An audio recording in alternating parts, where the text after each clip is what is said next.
ఇవాళ చాలా విచిత్రమైన పరిస్థితి రాష్ట్రంలో నెలకొన్నది. 10 మంది బీఆర్ఎస్ ఎమ్మెల్యేలకు ఆయనే స్వయంగా కండువా కప్తాడు. వాళ్ళ ఇళ్లకు పోయి బతిమలాడి కాళ్ళు మొక్కి సామధాన భేద దండోపాయాలు ప్రయోగించి ఒక్కొక్కరిని ఒక్కో రకంగా ప్రలోభ పెట్టి ఆయననే కండువాలు కప్తాడు. ఇంటింటికి పోతాడు. ఆయననే ముఖ్యమంత్రి స్వయంగా ఎమ్మెల్యేల ఇళ్ల చుట్టూ తిరిగి కాళ్ళు వేలు పట్టుకొని మొత్తానికి కండువాలు కప్తాడు. అవన్నీ మళ్ళా వాళ్ళ సోషల్ మీడియాలో, వాళ్ళ పేపర్లల్లా, వాళ్ళ ప్రసార మాధ్యమాలల్లా, వాళ్లకు డబ్బా కొట్టే బాకా ఛానళ్లల్లా ప్రముఖంగా వాళ్ళే రాసుకుంటారు. 10 మంది పోయినరు, అసలు ఎవరు మిగిలారు మీకు అని వాళ్ళే డైలాగులు కొడతారు. మేము గేట్లెత్తితే ఇది, గేట్లెత్తితే అది అని వాళ్ళే ఊకదంపుడు ఉపన్యాసాలు ముఖ్యమంత్రితో సహా ఆయన ప్రభుత్వంలోని మంత్రులు, కాంగ్రెస్ నాయకులు తెల్లారు లేస్తే పుంకాలుగా ప్రకటనలు. 10 మంది ఎమ్మెల్యేలు పోయినరు, ఇంకా కొంతమంది వస్తారు అని కాంగ్రెస్ వాళ్ళే వాళ్ళ సోషల్ మీడియాలనే పెడతారు. వాళ్ళ ముఖ్యమంత్రితో సహా అందరూ మాట్లాడతారు. కానీ మళ్ళీ నిన్న మొన్న స్వరం మార్చి హైకోర్టు తీర్పు తర్వాత స్పీకర్ గారు నిర్ణయం తీసుకోవాలి, ఖచ్చితంగా ఈ 10 మంది శాసనసభ్యులు కూడా వీళ్ళకి ఫిరాయింపు వేటు తప్పదు,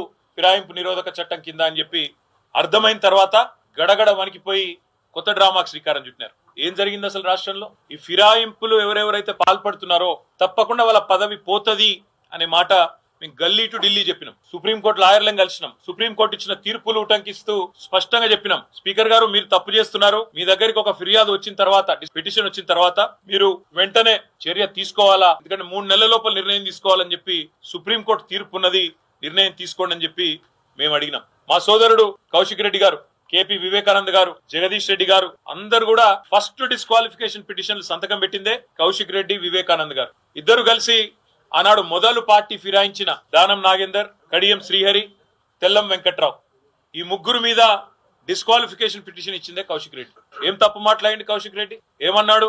ఎవరెవరైతే పార్టీ ఫిరాయించినరో వాళ్ళ మీద చర్య తీసుకోండి అని స్పీకర్ గారిని అడిగినాం. స్పీకర్ గారు చర్య తీసుకోకపోతే హైకోర్టుకు పోయినాం. హైకోర్టుకి పోతే హైకోర్టు తీర్పిచ్చింది, 4 వారాల్లో మీరు చర్య తీసుకోవాలి, మీరు ఏ నిర్ణయం తీసుకుంటారో ప్రకటించండి, లేని పక్షంలో సుమోటోగా 4 వారాల తర్వాత మేమే మళ్ళొక్కసారి విచారిస్తామని చెప్పి కూడా హైకోర్టు చెప్పింది.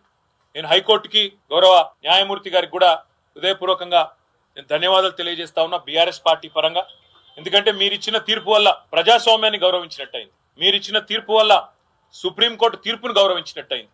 అదే క్రమంలో ఎప్పుడైతే ఈ ముగ్గురు మీద తీర్పు వచ్చిందో ఆ రోజు కౌశిక్ రెడ్డి గారు మాట్లాడినారు. ఏమన్నారు కౌశిక్ రెడ్డి గారు? దమ్ముంటే రాజీనామా చేయండి, ప్రజాక్షేత్రంలోకి రండి, ప్రజాస్వామ్యం మీద నమ్మకం ఉంటే ముఖ్యమంత్రి రాహుల్ గాంధీ దమ్ముంటే రాండ్రి, ఈ 10 మందితో రాజీనామాలు చేపియండి, మీరు వెంటనే ప్రజాక్షేత్రంలో ఎవరి బలం ఏందో తేల్చుకుందామని అన్నాడు.